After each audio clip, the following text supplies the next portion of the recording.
উম্মত, আমি 23টা বছর টানা তোর জন্য কেঁদেছিলাম উম্মত। আমি এমন কাঁদা কাঁদছি রে উম্মত তোদের জন্য। এশার নামাজের পরে দাঁড়াইছি, ফজরের আজান পর্যন্ত আমি আমার মালিকের কাছে তোদের জন্য, উম্মতের জন্য চোখের পানি ফেলে কাঁদছিলাম। আমার এত চোখের পানি তোর দিল গলাইতে পারলো না।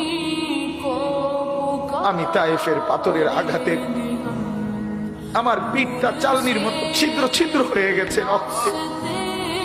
আমি বুকে পেটে 2টা পাথর বাঁধছি ক্ষুধার কষ্টে।